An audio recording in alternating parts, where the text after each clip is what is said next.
नमस्कार साथियों, helping thinkers के यूट्यूब चैनल्स में आप सभी का हार्दिक स्वागत है। आपके लिए एक और खुशखबरी है कि जो बीएसएफ हैं उसमें जो है आपकी कांस्टेबल की जो भर्ती आप यहाँ पर देख पा रहे होंगे कि कांस्टेबल की जो भर्ती है, requirement for the post of constable tradesman male and female. सबसे पहली बात तो यह है कि ये ट्रेडमैन की भर्ती है, कांस्टेबल की है और मेल और फीमेल दोनों ही इसमें अप्लाई कर सकते हैं। तो इस वीडियो के माध्यम से मैं जानकारी आपको दे रहा हूं कि इसमें कितनी पोस्टें हैं, साथ ही इसके फॉर्म कब से कब तक भरे जाने हैं, साथ ही आपकी जो सिलेक्शन की प्रोसेस कहाँ से स्टार्ट होगी और कहाँ तक ख़त्म होगी, उसके बीच में जो सारी मेथड हैं, सारी जो इन्फॉर्मेशन है उस इस वीडियो के माध्यम से मैं आपको देने वाला हूँ। क्या सिलेबस है, किस प्रकार से एग्ज़ाम रहेगी, किस प्रकार का जो आपका फिजिकल स्टैंडर्ड रहेगा, वो सारी चीज़ें मैं बताने वाला हूँ। तो ऐसी ही जो गवर्नमेंट जॉब की तैयारी कर रहे हैं युवा या जो बच्चे हैं, तो उनके लिए ये एक बहुत बड़ी समस्या है कि कोई भी नोटिफिकेशन आता है तो उन्हें पता नहीं चलता है। तो वो सारी चीज़ें इस चैनल के माध्यम से मैं आप तक पहुंचाने का प्रयास करता हूं। तो अगर आपको ये चीज़ अच्छी लगती है तो प्लीज़ चैनल को सब्सक्राइब करें और साथ में अपने दोस्तों के साथ जो तैयारी कर रहे हैं उनके साथ भी ये बात जो है आप शेयर करें। सबसे पहले मैं बात करता हूँ कि जो ये पोस्ट हैं कांस्टेबल की हैं, बीएसएफ की भर्ती है, मेल और फीमेल दोनों के लिए हैं। वैकेंसी की अगर मैं बात करूं तो वैकेंसी यहाँ पर 2788 वैकेंसी हैं, जिसमें से 2651 वैकेंसी जो है मेल के लिए है, जबकि 137 वैकेंसी जो है फीमेल के लिए हैं। और इसके साथ में अगर आगे मैं बात करूं कि मैं आपको इसमें पीडीएफ ये बहुत बड़ा लंबा है, लेकिन जो आपके लिए इम्पोर्टेंट है वो सारी चीज़ें मैं यहाँ पर बताने वाला हूँ। तो सबसे पहले कि ये जो एग्ज़ाम है कौन कंडक्ट करवा रहा है, तो आप यहाँ से देख सकते हैं बीएसएफ इसको कंडक्ट करवाता है। ठीक है, अगर इसकी और भी अगर आपको जानकारी चाहिए तो आप इसकी ऑफिशियल वेबसाइट bsf.government.in पर जाकर भी आप चेक कर सकते हैं क्या कैसे रहेगा आपका। तो यहाँ पर आप देख सकते हैं the requirement will comprise of physical standard यानी पीएसटी और फिजिकल एफिशिएंसी टेस्ट, फिर उसके बाद में documents verification, trade test, written exam and उसके बाद में जो मेडिकल आपका जो एग्जामिनेशन है वो होगा। लेकिन अभी मैं इसका बारे में विस्तार से आगे बात करने वाला हूँ। तो ये जो पोस्ट है कैंडिडेट विल अप्लाई फॉर, ये आपके लिए बहुत इंपॉर्टेंट पॉइंट है कि candidate will apply for only one post, यानी आप किसी भी एक पोस्ट या एक ट्रेड के लिए जो है अप्लाई कर सकते हैं। किस किस ट्रेड में कितनी पोस्टें हैं वो हम आगे बात करते हैं, बस आप वीडियो के अंत तक बने रहे दोस्तों। आगे अगर मैं बात करूं तो इसमें आपका ज़्यादा कोई इम्पोर्टेंट नहीं है। यहाँ से भी कोई अगर आपको ये पीडीएफ भी डाउनलोड करना है तो आप बीएसएफ की ऑफिशियल वेबसाइट से कर सकते हैं।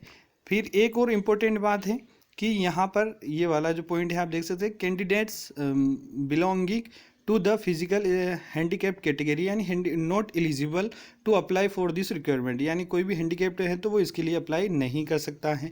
टेटू से संबंधित जानकारी भी यहाँ पर है तो आगे मैं बात करूँगा।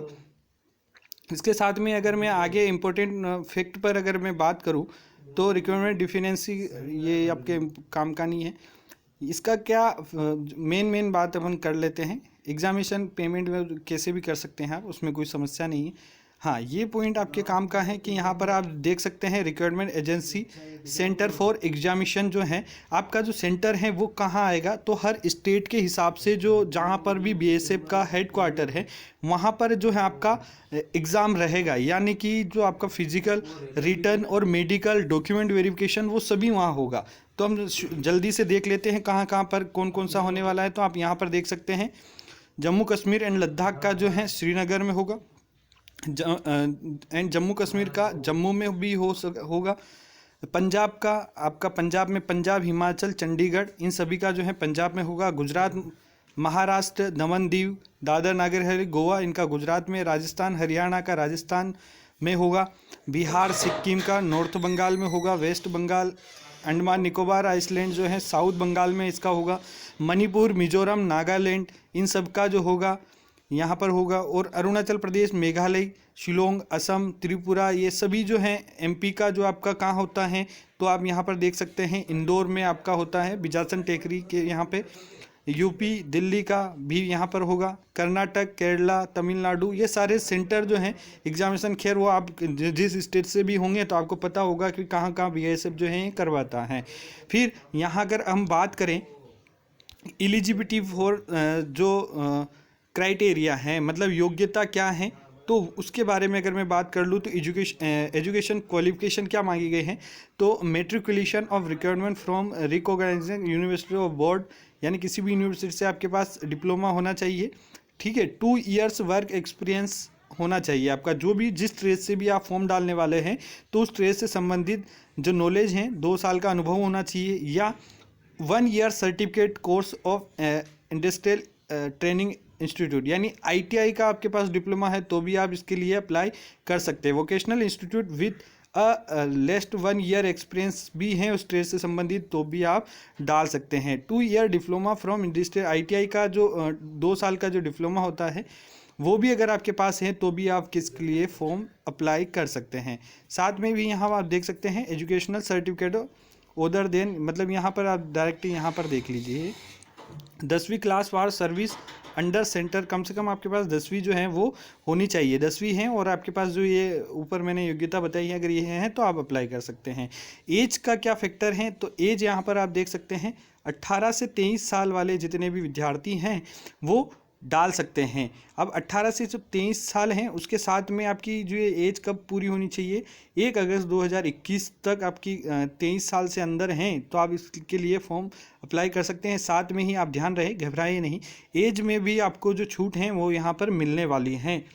कितनी किसको मिलने वाली हैं तो आप यहाँ पर देख सकते हैं, जो एससी हैं उनके लिए 5 साल, एससी और एसटी दोनों ही आ जाता है इसमें 5 साल। अगर एससी एसटी का कोई विद्यार्थी हैं तो 5 साल के लिए उनकी छूट दी जाएगी, यानी 23 और 5 28 साल तक वो डाल सकता है।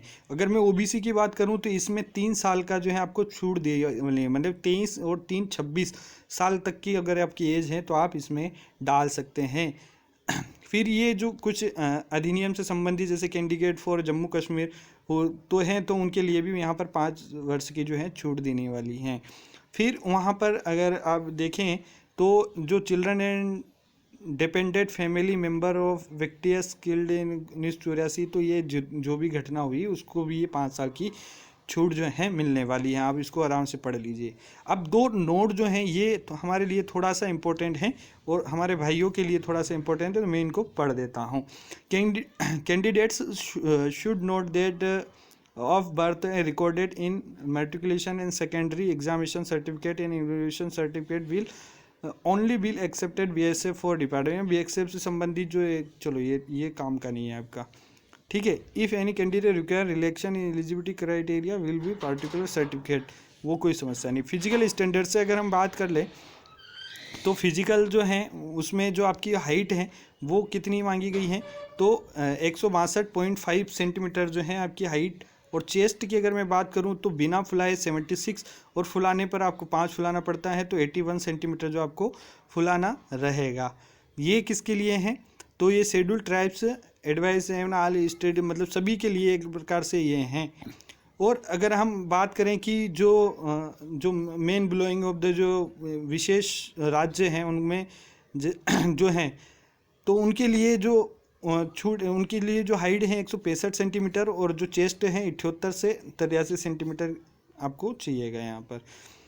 और अगर मैं बात करूँ फीमेल के लिए यही हाइट कितनी होने वाली, तो फीमेल के लिए 150 सेंटीमीटर हाइट, चेस्ट की आवश्यकता नहीं है।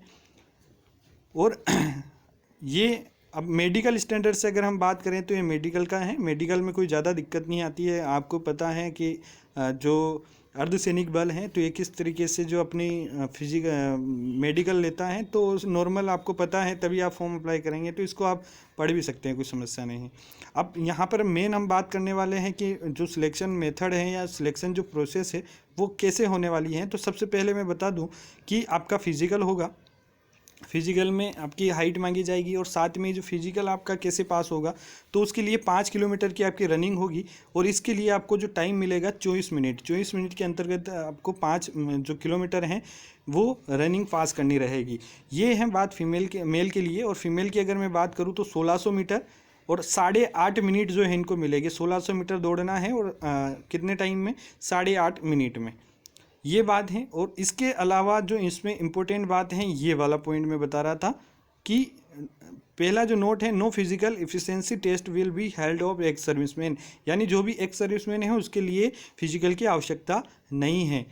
Note number second, PT will be only qualifying in nature and it will not carry any marks, यानी जो आपकी जो एग्ज़ाम होगी वो उसमें सिर्फ क्वालिफाइंग होगी, इसमें जो आपके मार्क्स हैं वो नहीं जुड़ने वाले हैं। फिर आगे हम बात करें कि ट्रेड टेस्ट आपका जब फिजिकल हो जाएगा, फिजिकल के बाद में आपका डॉक्यूमेंट वेरिफिकेशन होगा, डॉक्यूमेंट वेरिफिकेशन के बाद में आपका ट्रेड टेस्ट होगा।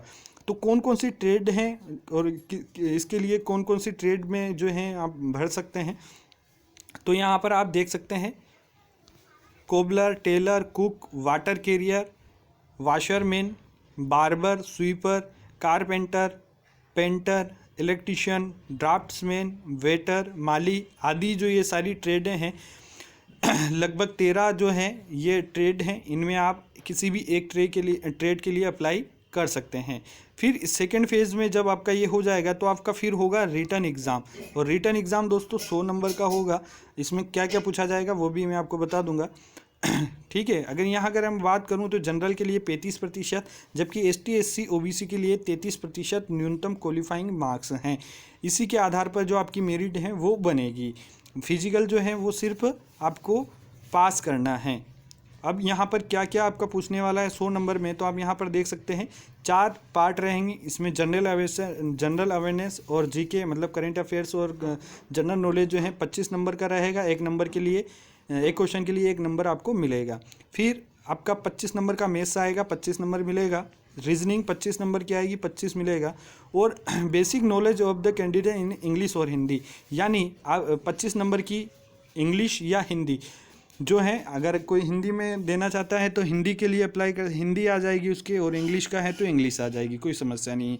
और पेपर जो है ये हिंदी और इंग्लिश दोनों में होगा, कोई समस्या नहीं है। इसके लिए आपको टाइम कितना मिलेगा, तो 2 घंटे यानी 120 मिनट आपको इस एग्ज़ाम के लिए दिए जाएंगे। आगे जो अगर और इम्पोर्टेंट अगर मैं बात करूं तो थर्ड फेज़ में क्या होगा, आपका डिटेल ऑफ मेडिकल जो होगा।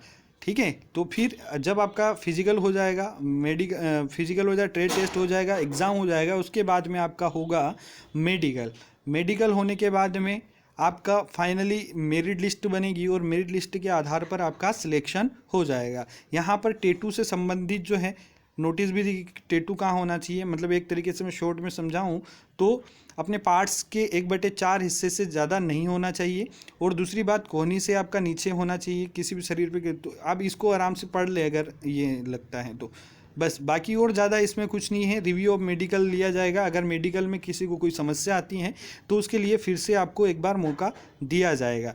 तो यही इम्पोर्टेंट बात थी इसके लिए, तो बाकी तो और ज़्यादा कुछ विशेष नहीं है, बस यही है। उसके बाद में मैं बता ही चुका हूँ, फाइनल मेरिट लिस्ट होगी और उसके बाद में आपका फाइनली सिलेक्शन हो जाएगा।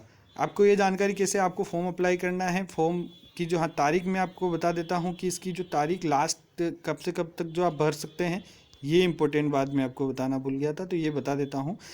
16 जनवरी 2022 से लेकर आप 1 मार्च 2022 तक, यानी 16/1/2022 से 1/3/2022 तक जो है आप फॉर्म अप्लाई इसके कर सकते हैं।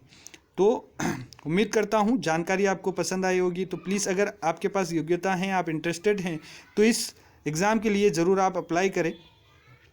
बहुत बहुत धन्यवाद दोस्तों, उम्मीद करता हूँ जानकारी पसंद आई होगी। तो प्लीज़ वीडियो को लाइक करके अपने दोस्तों के साथ शेयर करें, और प्लीज़ चैनल को सब्सक्राइब कर लें ताकि आपको ऐसी लेटेस्ट अपडेट्स जानकारियाँ मिलती रहें। बहुत बहुत धन्यवाद दोस्तों, मिलते हैं अगले वीडियो में, तब तक के लिए अपना ख्याल रखिए। जय हिंद, जय भारत।